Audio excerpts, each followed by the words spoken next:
Hey everybody, Charles here. Before we hop into today's content, GMAT Ninja, we kind of misnamed ourselves 15 plus years ago. In addition to doing GMAT tutoring, we also offer MBA admissions consulting. We have since 2008, GRE tutoring, executive assessment tutoring. More importantly, if you watch this video and you're looking for help on your applications and the guys in the video don't quite do it for you, please let us know. We are more than happy to refer you to a bunch of our favorite admissions consultants. We'll give you a list of our favorites at a bunch of companies, not just ours. All you have to do, head over to gmatninja.com or click on the link in the video description, fill out the little contact form there, and we'll send you a bunch of our favorites. Why do we do this? We want to make sure that you end up in the best possible hands. A lot of what we do is help people, both our students and our viewers, do better on the GMAT and GRE. If you've put in all that hard work, we want to make sure that you hire the best admissions consultant for you. A lot of that's about fit. We'll give you some options. No funny business, not going to sell your email, not going to try to sell you anything. Just fill out that form. We'll give you our honest best recommendations, and that's it. All right, enjoy the video today. Hi everybody, Charles from GMAT Ninja Tutoring here with one of my very favorite admissions consultants, James Boo. Been working with us since 2018 on MBA applications. Today we want to talk about why the people reading your MBA application essays really don't give a crap about your essay. Real quick before we hop in, a little bit of background on James. So in addition to being an admissions consultant, James has a whole bunch of experience working in a tech company, wearing a ton of hats, getting into management. He's also been a podcast producer, a documentary film producer, successful food blogger. So he's a guy that understands how people consume content. And your MBA applications, those are a piece of content. So we're going to really focus in on what is going on in that reader's head. So James, let's start with this. So when we say that the reader of your MBA application doesn't really give a crap, what do we mean by that? Do they really not care who's doing this? Yeah, I mean, it's not meant to be taken literally. We are trying to get your attention, but it's not it's not that the person reading your application and your essays literally doesn't care, and they care very much. They really want to have the best possible candidates for their school, and they care about everyone who applies. But the reason we use that phrase, it's the fastest way to get the point across that you should care about who this person is.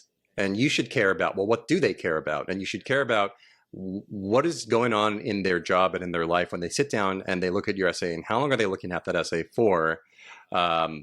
We need to be aware of all those things.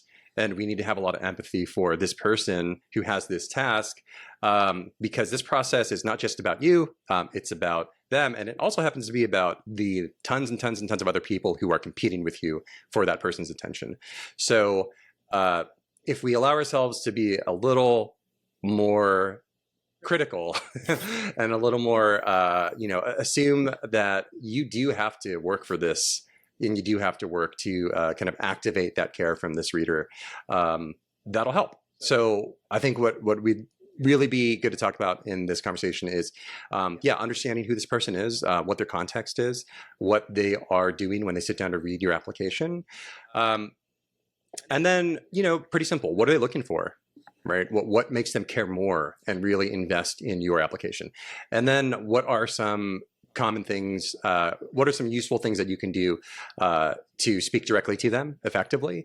And what are some things you really shouldn't do that will send them in the opposite direction, to the point where they really won't give a crap if you fall into some of these pitfalls, and you don't want to be on the other side of that. So maybe let's start by, can you take us inside, at least briefly, kind of inside the day in the life of an admissions committee member? And we sit here and say, oh, we're fighting for their attention span, but why is it that that's such, I don't know, I guess such valued real estate? What's their life like that we need to be concerned about as an applicant? I mean, the first thing I would say is that, this is not their only job. Never is. The people who are reading these applications are professionals. They have other things to do. And this is one of the duties that they regularly, take very seriously and have to come to, but it already is kind of competing with a lot of other things that they have to get done that day. So, what is this person doing when they sit down? They're not just reading your application, right? If you're thinking about someone who has to sit down after, maybe it's the start of their day, maybe it's the middle or the end, whatever that fits in, they have to read something like 15 to 20 applications maybe in a sitting. And then if you think about their work week, they have to get through maybe 100 applications in that week. And that's not their main job in all likelihood, right? And say more about that. When you say not their main job, what else are you referring to? Is it sort of the work of, I mean, they have a recruitment role, right? So they're going to these different events. they're sitting there having meetings about candidates in the end, not just reading the application the first time. Interviewing, is it that sort of thing, or is there something else we're missing? Well, if you're talking about people who are who happen to be fully committed in the kind of admissions staff role, then that would be the case. They just have other duties that you have to do as part of that process. But if you're talking about a reader who literally has another job and they're an alum, and they're someone who's very well qualified because they've been at this school and they know what makes for success and they know what to watch out for. Yes, that's the person you want reading your essays, but at the same time, they're going to be an executive at some other company, and they're going to have a whole bunch of other responsibilities to take care of. And this is something they do out of care, out of love. So yes, it's the exact right person you want to read your application. How much time do they realistically have? And how much time and space do you have to stand out in that whole shuffle of day after day, applicant after applicant, round after round, to someone who's seen everything and done everything? Then you start to get the sense, okay, actually it really matters how I take advantage of that limited window to grab their attention. Okay, so almost regardless of what's going on in that admissions reader's life, could be a student reader. Some MBA programs have student readers. Same thing, they've got a million things going on. They're trying to recruit, they've got their classes, they've got activities. Might be an alum, billion things going on. And even if it is an admissions committee member, not only do they have a ton of things going on, they're also seeing a flood of these. Harvard, for example, I think in the most recent cycle, more than 8,000 applications that admissions committee has to chew through. Okay, so then what are the most important things that you need to do? So if we sort of accept that it's going to be really hard for that reader to naturally care about everything that everybody writes, how do you think about your approach to it? Like what should you be doing right out of the gate to get their attention or be sensitive to their kind of what their lifestyle is and the amount of things that they have piled on? Yeah, I would boil it down to respect their time. If you're only getting maybe 10, 15 minutes in the first kind of glance for someone to kind of really take in your application, this is not a novel, right? They're not sitting down to kind of unwind and like, I really want a great story. Sometimes when we talk about storytelling, there's different kinds of storytelling for different kinds of audiences. This is not the kind of audience that's been waiting all day to kind of sit down and read the tale of Charles from Colorado who wants to become an MBA after helping people get into business school for years and years and years, right? Respecting their time means knowing that there's not that much of it, right? And another way of thinking about this is, in business, we talk a lot about friction, right? You want a frictionless experience, and respecting their time means often the worst things we do are just getting in our own way. And we don't deliver very straightforward, direct, simply stated answers to the questions that they've asked. And then kind of in terms of if they're not asking for very, very specific things, well, it's your job, right, to make it simple. It's your job to make it come across immediately because we're not creating a reading experience where someone is like, well, I can't wait to get to paragraph 4. That's when this thing is going to turn and the mystery will be revealed. That is good writing for some cases. It's terrible writing for an MBA admissions process, right? One really simple example of this is you have the famous Stanford question, right? It's like, what matters to me most and why? I think they're finally changing that application after about a dozen years here. But yes, that's great. Harvard's changing up, Stanford's changing up. Like I welcome all these things because it's just much, I feel, more fun to answer questions that are more tangible and pointed. But it's still a good example, right? Because I'll put it this way: what does respecting their time mean? I've seen essays of people trying to get into Stanford who never answer that question. So there's never. I'm not saying that you have to be a cookie cutter, right? But you should be able to say what matters most to you in one sentence, because that was the question they asked. And this is it's kind of textbook. It's kind of going all the way back to your high school days of like, did you answer the prompt?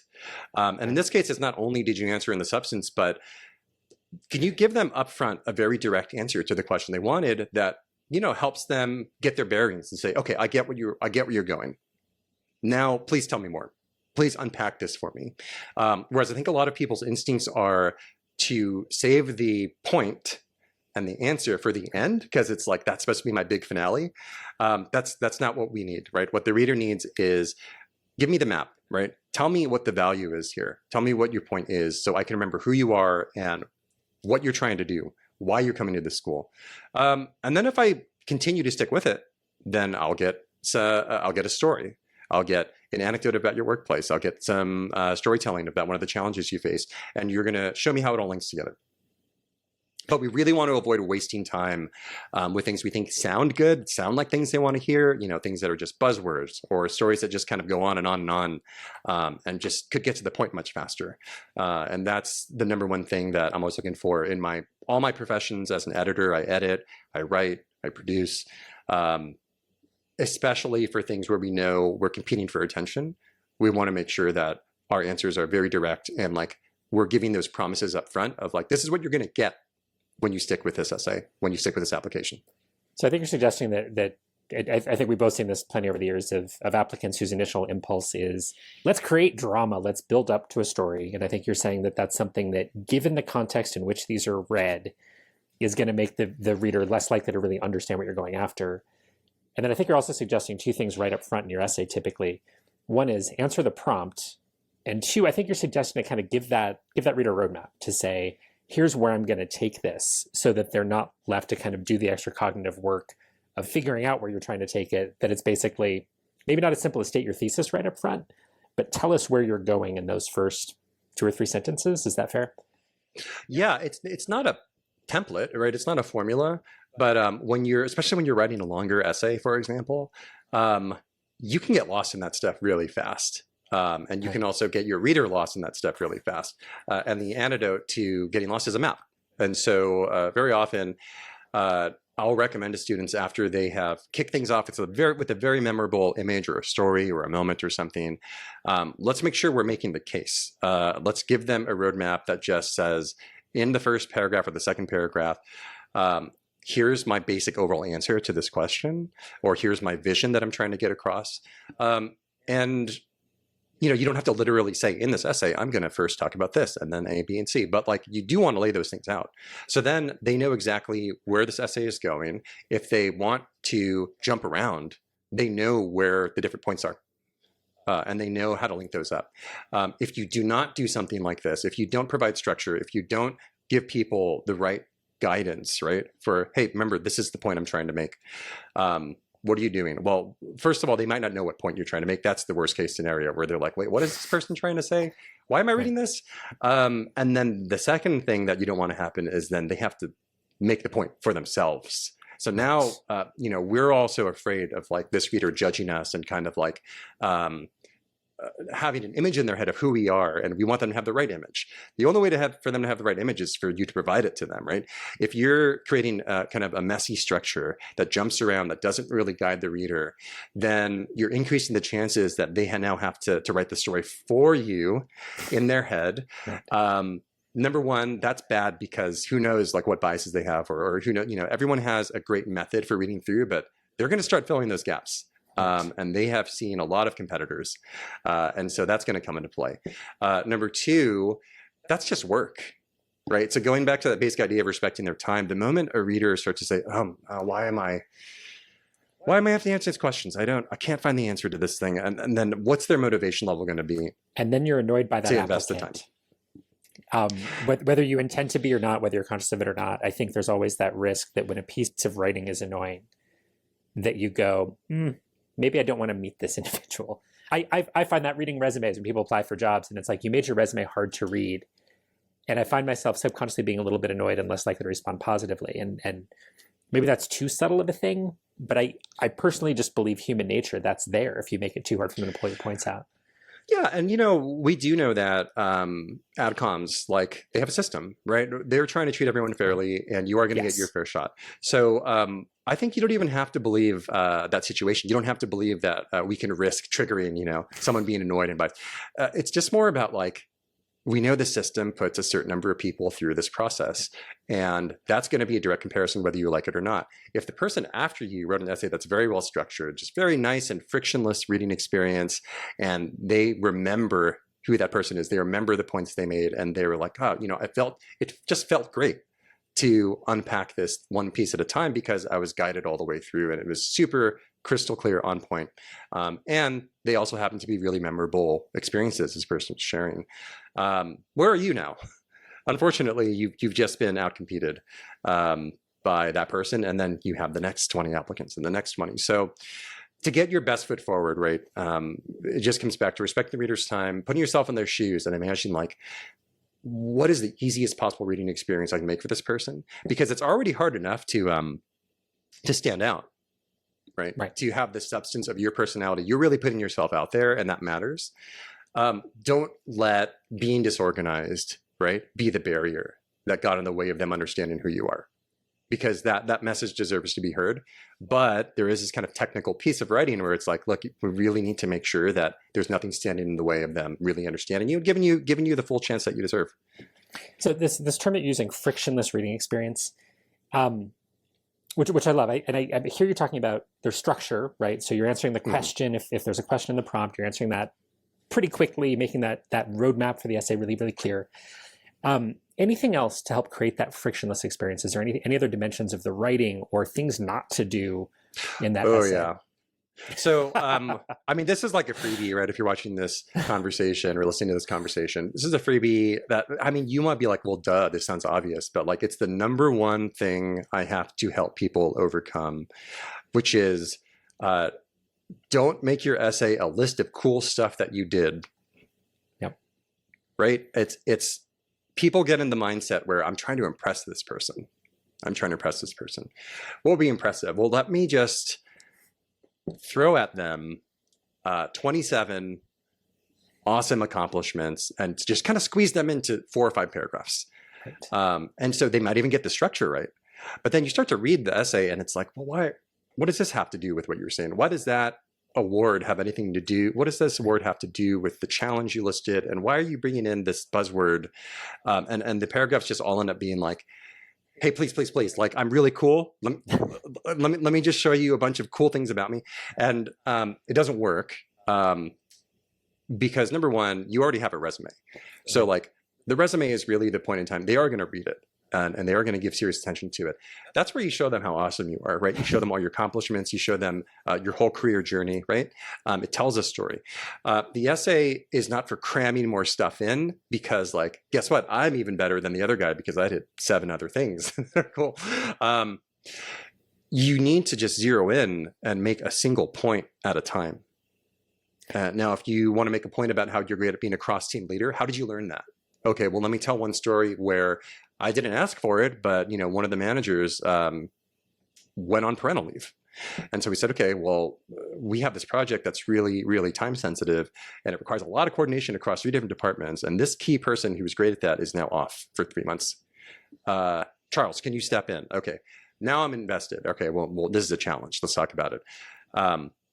Even then, we'll have cases where people are writing that they have a great setup. And then instead of just staying focused on the story and exploring, like, what did this do to my career? What did I do? What decisions did I make? And then what's one clean thing I can say about why it makes me a great leader, capable of going to Stanford, Harvard, et cetera. They just start talking about other cool things that they did while they were taking on that challenge because, there's a misperception that you just want to look as awesome as possible, that you just want to cram in more good qualities about yourself. When the number one job is you got to be memorable and you want to show that you have grown as a leader.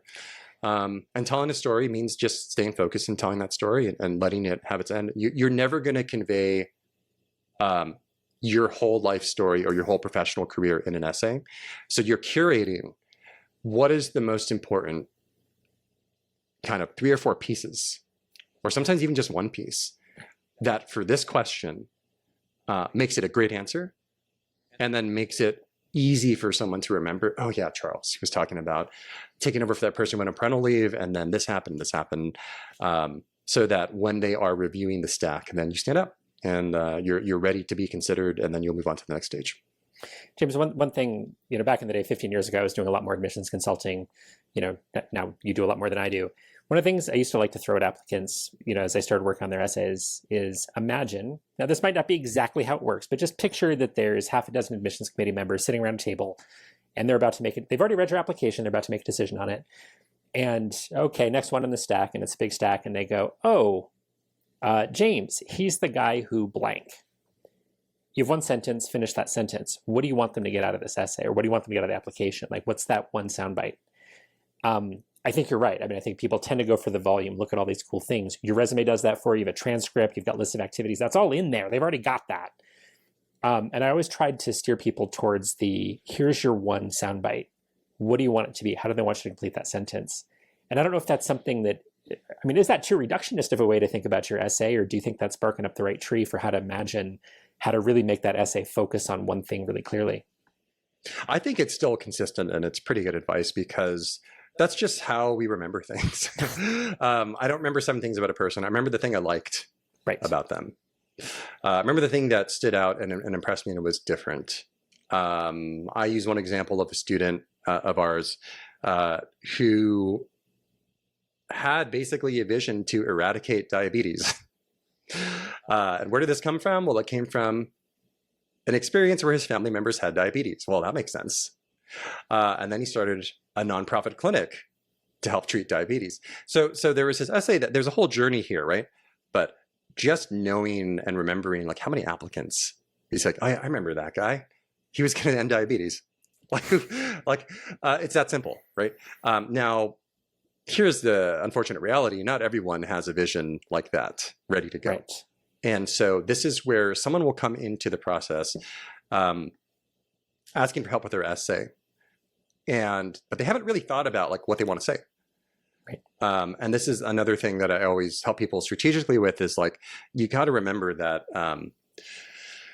thinking and writing are 2 different processes. And they exercise different skill sets. Thinking is, what do you want to say? Writing is how are you going to say it effectively? And so I often spend a lot of time with students taking those 2 things apart and really saying, look, you have permission and you have the space to forget about the writing for a second, forget about word counts, forget about paragraphs, like all this stuff. Like we just got to talk about, like even verbally, how would you answer this question? What parts of your life come to mind? Let's talk about those. Let's talk about 4 or 5 different incidents in your life that you could talk about here. Because then as I'm hearing it and thinking and putting myself in the shoes of that reader, I can tell you which one I would remember most. I can tell you which one seems the most pertinent to the school. You can do a lot of things that are not that painful to test drive a lot of ideas to arrive at, okay, I think I actually know what I want to say. And sometimes those things can be repurposed for different schools because they're just so important to your personality and your career vision that they're naturally going to be the bedrock, right, of your application. And then other things just fit well into certain different essay questions, like when you have the infamous Duke, here's a list of interesting things about me. I love that because it lets people really show more of their diverse side, right?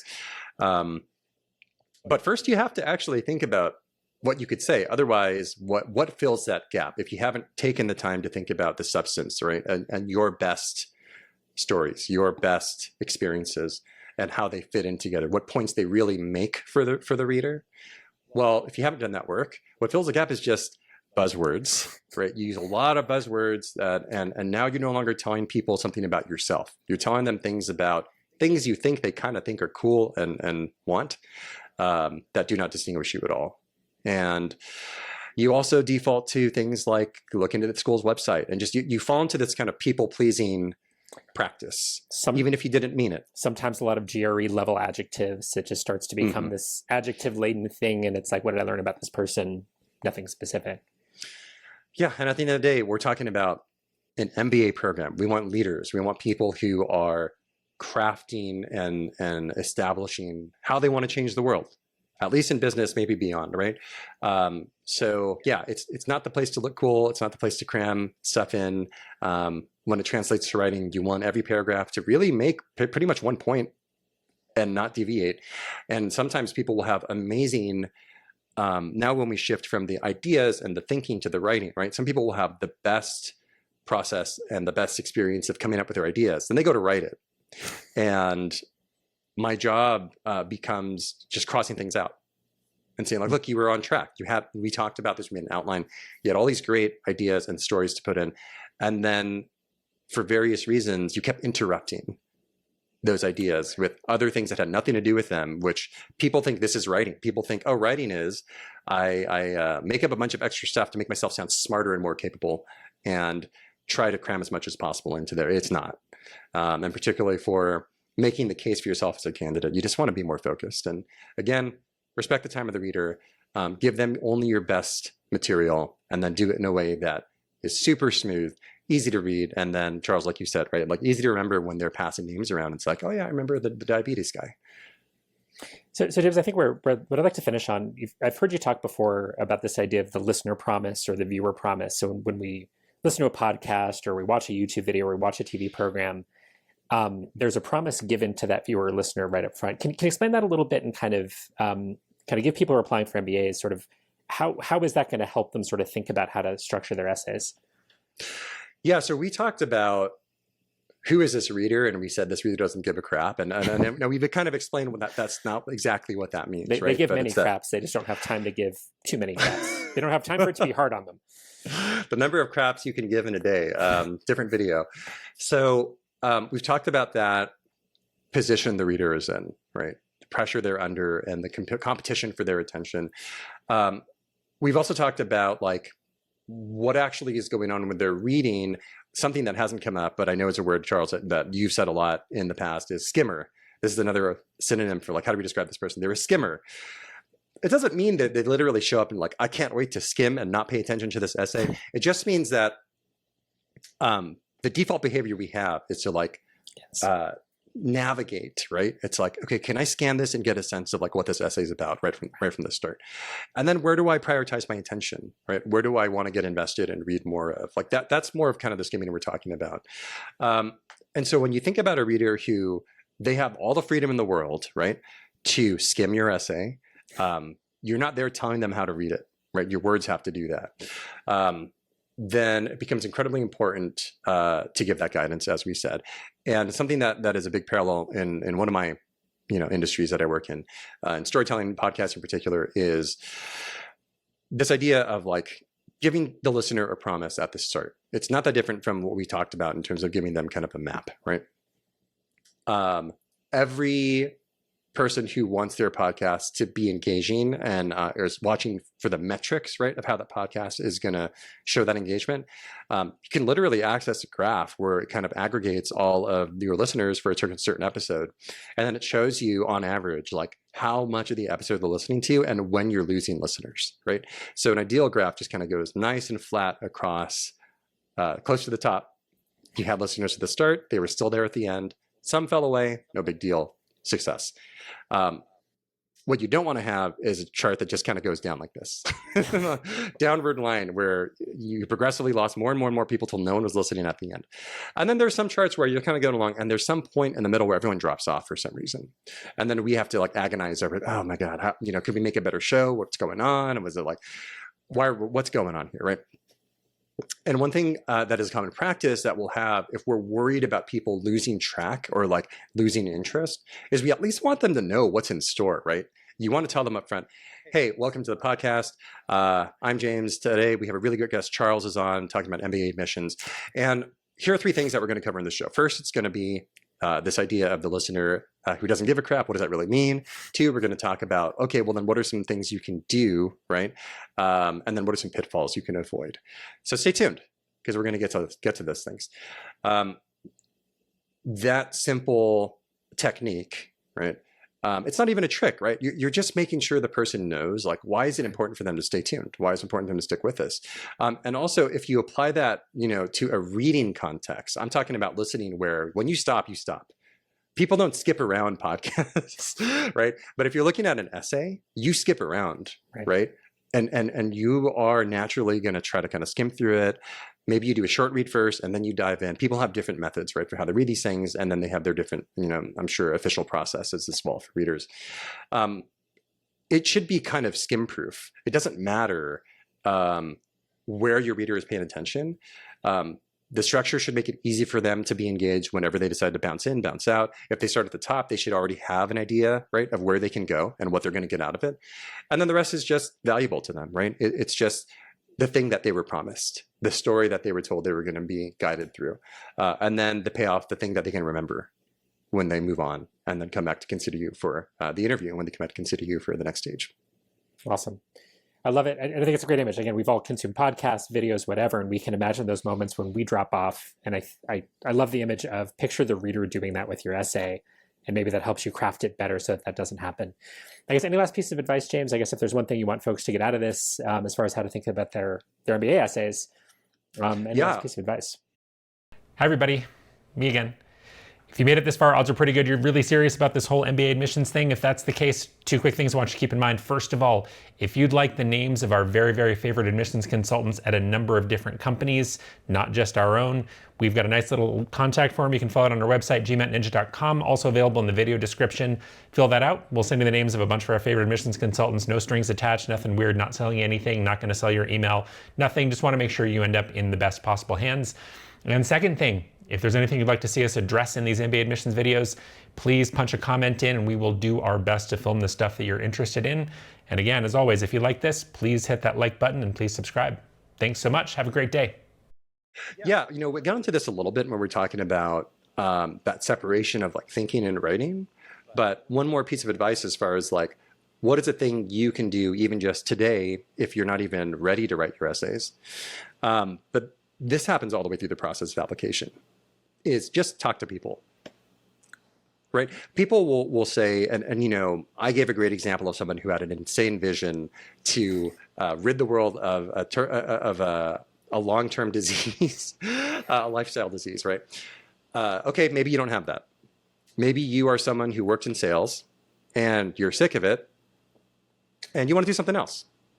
Well, that's not very compelling, but then how do you get started, right? Like, I think what a lot of people will do and waste a lot of time on is saying like, well, I'm not that impressive, so I have to like make myself seem more impressive than I really am. And it's very uncomfortable. You don't want to lie, but then it's not even effective if you lie because you're just making up a bunch of stuff and it's buzzword, all the things we talked about. So what do? Just talk to people. First of all, go talk to people who go to these schools that you're so interested in and just see what their story is, right? The best way to kind of reflect and start to form your own stories, hear other people's stories, and hear them explain to you, well, this is where I was at in my career. This was my vision at the time. And this is like, and I don't mean to say, hey, show me how you wrote your essay and got into this business school. That's not it at all. It's what was your mindset going into that? How did you navigate this? How did you, what did you look back on and end up realizing was really important and drove you to make this decision to apply for an MBA? Because if you can't tell that story for yourself yet, talk to someone who's done it. And then as you get more confidence about like, I'm hearing some patterns, I'm hearing some things that resonate with me, some things that don't, right? Stick with the ones that are strong, that really align with your motivations, your vision. And then try it yourself. Talk to a family member. Talk to someone who's not, all in on business and just say like, hey, listen, I want to go get my MBA. Here's why. Let me explain it to you. And then just ask them, hey, what did you think about that? Don't ask them to grade you. Don't put in an essay just yet. Just have a conversation. And what you want to do, again, this whole thing about understanding your reader, right, is if you're understanding the person listening to it and you say, like, what did you hear? What did you remember? Maybe you tell them the story and you come back 2 days later and you say, hey, remember that chat we had? I'm curious, if you had to sum up, what we talked about, what I told you in a sentence to someone else, what would you say? And that is a data point, right? What they say is going to be pretty important. It's going to give you a baseline of what a regular person just who is sympathetic to hearing from you. What did you actually leave with them? And then you move forward, right? And then you say, okay, that's not what I wanted you to hear. Why? Let me start to figure that out. And that gets you on the road to crafting your story. It gets you on the road to then going through all the hard process of thinking and then eventually writing and then sending in your essay and then hopefully go to business school and then someone else will come along and ask you what your story was. And then you can keep this virtuous cycle going, right? And help everyone get where they need to be. Perfect. James, thank you so much for doing this with us. James Boo, longtime admissions consultant here at GMAT Ninja. If you like what he has to say, come find us at gmatninja.com. Hire James. He speaks well, smart guy, podcast producer, documentary film producer. And that's it for today. Thank you, everybody, for watching, and we'll see you next time. Thanks, Charles. Thanks, everyone. See ya.